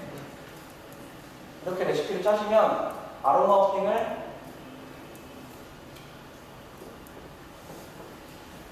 이렇게 상중하로 레벨을 대략 이렇게 보시면 돼요. 20리터 기준입니다. 20리터 기준. 20리터 기준이에요. 우리 거의 모든 레시피들은 20리터로 되어 있습니다. 홈브루잉 레시피들 인터넷에도 마찬가지고요. 홈브루잉 교재도 마찬가지고요. 20리터로 되어 있어요. 더 정확하게 말하면 18.9리터로 되어 있어요. 왜냐면 미국 애들이 맥주 만들 때 한 번에 5갤런 만들거든요. 5갤런이 18.9리터예요. 진짜 짠거 아니에요? 친줄 알았어요. 아닌데. 홈브루잉을 때려 쳐야 되나? 이랬어요. 남의 나라 단위 공부하고 있으면 진짜 답답하더라고요. 네, 대략 저희는 20리터로 한국 레시피들은 다 그렇게 되어 있어요. 20리터 기준에서 1온스 정도 넣으시면 보통 넣으신 거고요. 이거보다 좀 더 많고 이거는 되게 세게 넣으신 거예요. 그러니까 홉향이, 홉의 특징이 아주 도드라지며 홉의 향이 풍성하고 생강도이며 이런 단어들을 보신다면 일단 이거는 이만큼은 넣으시면 안 되겠죠? 최소 여기서부터 시작하셔야 되겠죠? 그렇게 좀 봐보시면 아로마 호핑의 경험은 그렇고요. 플레이버 호핑 같은 경우에는 플레이버 호핑도 보통 한 28g 1온스 정도 넣거든요. 28에서 14g 42g이죠. 온스로 한 사람은 1온스에서 1.5온스 정도 플레이버 호핑 합니다. 한 15분 내외로 중간 있죠. 얘는 막 무한정 넣는다고 해서 막 계속 맛이 막 점점 터지고 이러시면 마치 소금물에 소금을 더 넣어도 안 녹는 거랑 똑같다고 했어요. 아로마 호핑 같은 경우에는 상대적으로 좀 티가 나는 편이고요. 플레이버 호핑 같은 경우에는 그러면 200g 넣으면 감귤 맛이 더 진하겠네요. 그렇진 않아요. 그렇지 않습니다. 플레이버 호핑 같은 경우는 한 1에서 한 1.5온스. 정말 욕심이 있다면 2온스. 그거면 충분합니다. 20리터 기준. 저기를 벗어나는 경우는 거의 잘 없어요. 드라이 호핑은 굉장히 좀 천차만별이에요. 드라이 호핑도 용도로 보면 아로마 호핑이고요. 다만 안 끓이는 아로마 호핑이고, 드라이 호핑 같은 경우에는 이거는 좀 요새 양조장들 미국 추세가 점점 더 많이 오는 추세예요. 제가 한 5년 전에 홈브루잉 할 때는 드라이 호핑 한 2온스 정도밖에 안 했어요. 56g. 그것만 해도 원조 홈브루잉 한 선배들이 금수저에 그랬어요. 돈이 썩어나냐 이랬어요. 미쳤구나 니가. 많이 넣는다고 좋은 게 아니라 이런 소리를 들었어요. 근데 지금 점점점 미국 양조장들 트렌드가 홉을 아주 많이 쓰는 추세로 가고 있기 때문에 요즘은 제가 홈브루잉을 하게 되면 2온스가 아니고 한 6온스 써요. 엄청 많이 쓰죠. 아로마 호핑은 많이 넣어야 3온스 넣는다고 말씀드렸는데 드라이 호핑은 6온스도 쓰고요. 6온스로 일주일간 드라이 호핑하고 통과리 한 번 더해서 드라이빙을 더블 드라이빙, 트리플 드라이빙 하게 돼. 그러면 처음에 6원수 넣고 그 다음 주에 통과리해서 4원수 넣고 그 다음 통과를 해서 또 4원수 넣으면 드라이빙으로만 14원수 들어간 거잖아요. 5년 전에 레시피 이렇게 만들었어요. 진짜 정신 나간 생각이 들었어요. 요즘은 뭐 그렇게 놀랍지만은 않습니다. 미국의 좋다고 평가받는 IPA나 페일에일 레시피를 이렇게 홈브루잉 버전으로 변환을 해가지고 이렇게 양조장에서 발표를 해주기도 해요. 홈브루잉 하는 사람들 우리 거 따라 만들어봐라. 거기 보면 뭐 드라이어핑으로 6온스, 8온스 이렇게 들어가는 경우는 아주 흔합니다. 굉장히 흔해요.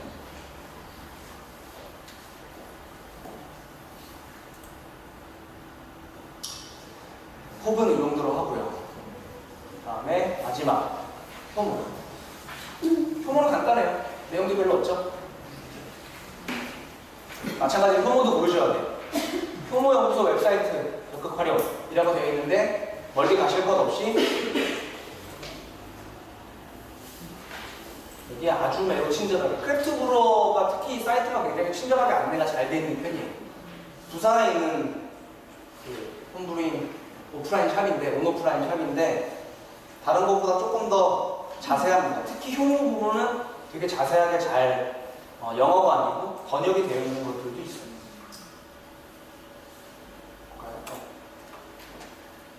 물론 번역이 안 되어 있는 것도 있지만 이렇게 사이트 주인장이 이렇게 번역을 해놨어요.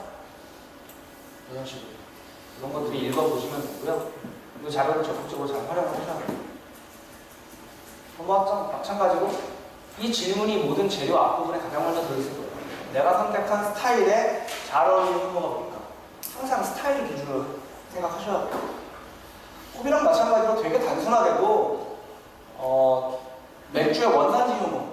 미국 맥주 만들 거면 미국 효모, 영국 맥주 만들 거면 영국 효모, 독일 맥주, 독일 효모. 효모는 어느 나라 다 있으니까. 벨기에 맥주 만들 거면 벨기에 효모. 1차적인 원칙이에요. 그리고 국가별 효모 특성은 제가 첫 시간에도 말씀드렸고요. 이거 교재 군데군데 다 있어요. 요걸 한번 보세요. 대략적인 특징은 미국 효모는 에스테라가 별로 없어요. 효모 향이 별로 없습니다. 깔끔하게 발효만 하는 발효워시 이렇게 보시면 돼요. 그리고 식성이 좋아서 당분을 많이 먹어요. 발효도가 높습니다. 벨기에 효모는 에스테라가 되게 많아요. 근데 인간이 안 먹는 에스테라들이 좀 있어요. 소독약, 화학약품, 손톱진, 리무버 이런 것들도 있고요. 그 다음에 후추 이런 향들도 있어요. 영국 효모는 좀 은은해요. 그리고 발효도는 그냥 보통입니다. 독일 효모는 라거 효모가 되게 유명하고요. 종류도 다양해요. 깨끗하게 발효하는 특성을 갖고 있어요. 그리고 효모를 하나만 넣을까? 여러 개 같이 넣을까? 이런 생각도 해볼 수 있겠죠. 아주 보편적으로 효모는 하나만 넣습니다. 한 종류만 넣어요. 한 종류만 넣습니다. 근데 스페셜 에디션 양조장으로 예를 들어 설명하면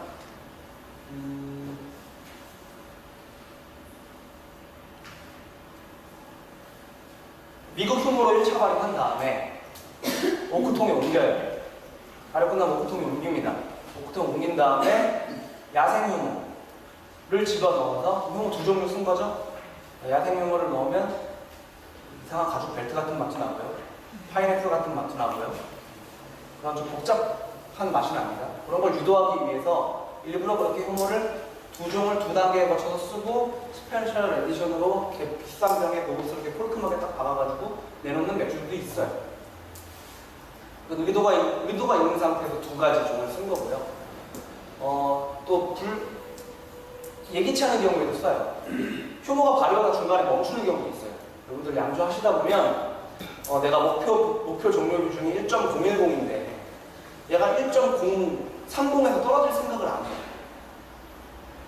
그러면 그 맥주는 뭐 병액을 해서 먹을 수는 있겠으나 알코올 도수는 한 2, 3도밖에 안 될 것이고 너무 달아서 못 먹겠죠. 그런 경우에는 좀 발효력이 좋은 새우모를 넣어주는 경우도 있어요. 예기치 않은 경우겠죠.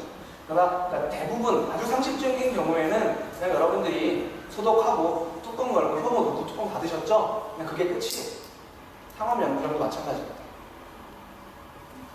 효모를 가지고 공부하는 방법도 많이 있어요. 스매시 하는 것처럼. 저 같은 경우에 이거 좀 많이 했어요. 벨기에 효모가 종류가 되게 많은데 거기에 써있는 형용사들이 되게 다 비슷해요. 뭐 클로브, 스파이시, 높은 발효도, 향신료 뭐 이런 단어가 벨기에 효모가 10몇 개가 되는데 다 똑같이 적혀 있어요. 뭐 어쩌란 말인가, 난 뭘 골라야 되나. 그래서 공부를 좀 하기 시작했는데 맥주를 20리터를 만들어서 또는 40리터를 만들어서 발효조에 20, 20 넣고 효모는 벨기에 효모인데 각 다른 종목을 넣는 거죠. 그러면 나머지 다 똑같은데 효모만 다르게 넣죠. 그러면 두 맥주를 같이 비교해보면 똑같이 여기서 말하고 있는 스파이시랑 여기서 말하고 있는 스파이시랑 어떻게 다르고 강도는 어떻고 이런 것들을 알 수 있었어요. 처음에는 좀 공부하는 맥주를 많이 만들어 보시는 게 좋습니다. 효모 가장 중요한 거 발효 온도. 이건 뭐 효모마다 정해져 있는 거니까 제조사 권장사항 따르시면 돼요. 한온도에서 발효할 거냐 아니면 중간에 발효 온도 바꿀 거냐. 이것도 아주 보통의 경우에는 그냥 한온도에서 발효를 하고요. 특수한 경우에 중간에 발효 온도 변경을 할 경우도 있는데 아까 말씀드렸던 것처럼 발효가 갑자기 멈추거나 이럴 경우에는 온도를 한 2, 3도 올려주면 효모가 다시 활성화돼서 발효를 하는 경우들이 종종 있습니다. 그런 경우 아니면 보통 한 온도에서 발효를 하게 되죠. 그래서 지금까지 맥주 스타일을 정해야 된다는 거, 그리고 맥주 스타일을 정했으면 그 안에 있는 어떤 부분들을 잘 읽으셔야 한다는 거 말씀드렸고, 그 다음에 몰트 말씀드렸고요. 몰트의 종류라든지, 몰트는 항상 기억하실 때 몰트의 5가지 카테고리 잘 기억하셔야 되고, 몰트의 비율 3%, 5%, 7% 이 비율들 있죠? 그 비율에 따라 나타나는 어떤 몰트의 강도, 스페셜 몰트들의 강도, 그리고 똑같이 3%여도 노비본드 높은 애가 좀 더 센 맛을 낸다. 반드시 기억하셔야 되고요. 그 다음에 홉, 어떤 기준으로 섞어야 되는지, 그 다음에 원산지에 맞는 홉을 써야 된다는 거 기본적인 거 설명드렸고, 그 다음에 어떤 정도의 양을 넣으면 파워가 어떻게 나는지 또 설명드렸고요. 그 다음에 효모의 원산지, 효모의 발효도, 효모의 발효 온도 이런 것까지 레시피 안에 다 들어가 있어야 되는 내용들입니다. 마지막은 부재료인데, 네.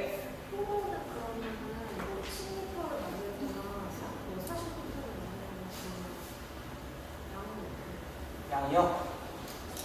그 액상 효모 같이 다 써보셨죠? 그러니까 액상 효모든 가루 효모든 패키징 한 패키징당 이 가루 효모는 라면 스프처럼 생겼죠? 그리고 이렇게 액상 효모인데 이렇게 생긴 효모 쓰신 경우도 있을 거고, 이렇게 손으로 손바닥으로 빵 때렸던 거 있죠? 이렇게 부풀어 오르는 주머니 이런 거 쓰신 경우도 있어요. 이 세 개가 다 한 패키지고요. 이거 세 개 다 20리터의 중간 정도의 비중값을 가지는 맥주를 만들기 위한 패키지예요. 그러니까 중간 정도의 초기 당도면 1.0 한 60 정도까지 쓸 수 있는 20리터의 1.060을 가지는 맥주라면 어느 것이든 하나만 넣으시면 돼요. 근데 1.060인데 20리터가 아니고 40리터다. 2개 넣으시면 돼요. 혹은 20리터인데 1.060이 아니라 1.080이다. 이런 경우에도 2개 넣으시면 돼요. 그래서 임페리얼 스타우트 조, 러시안 임페리얼 스타우트 같은 조도 효모 2개 넣으셨죠. 기억은 잘 안 나시겠지만 저는 기억하고 있어요. 2개 넣으셨어요. 네. 그리고 트리플 만드셨던 조도 아마 2개나 1개 만드셨을 거예요. 그리고 벨지안 다크스트롱 만든 조가 어디죠? 벨지안 다크스트롱. 본인들이 만든 맥주가 뭔지 모르세요? 아주 많이 만드셨어요. 벨지안 다크스트롱 만든 조도 2개 넣으셨을 거예요. 20리터인데. 아마 2개 넣으셨던 조들 우리 조 레시피 찾아보면 초기 비중이 1.0 공치로 넘어가는 것들이 있고요. 대부분 높은 비중들. 얘네들 설탕이 너무 많아서 효모 하나가 다 못 먹어요. 한 패키지가 못 먹어요. 그래서 20L지만 2개 넣는 거예요. 보통 이 정도 1.060 아래 애들은 그냥 보통의 기준값을 가지고 있는 애들이거든요. 그렇게 막 도수 높은 애들이 아니에요. 그렇게 당도가 높은 게 아닙니다. 그렇기 때문에 어느 것이든 하나만 넣으시면 돼요. 양이 많아지면 2개 넣으시고요. 양은 20L인데 당도가 높아도 2개 넣으시고요. 이렇게 하시면 그 부재료 선택할 때 요거는 제가 부재료를 한번 별도로 설명드린 슬라이드가 있었을 거예요. 그거를 한번 읽어보시면 될 것 같아요. 여기 되게 인기 있는 조합들 제가 다 넣어놨으니까 나중에 책 찾아보시고 요거 이렇게 한번 넣어보세요. 부재료 투입 방법도 제가 설명을 드렸고, 부재료 투입의 기본 원칙은 드라이호핑 하는 거랑 똑같아요. 1차 발효 끝나고 통을 옮긴 다음에 그 다음에 거기에 부재료를 넣습니다. 자, 지금부터 저랑 프로그램을 써서 조별로 맥주 레시피를 하나씩 만드실 건데, 일단 여기는 어떤 맥주 만드실 건지 정하셨어요?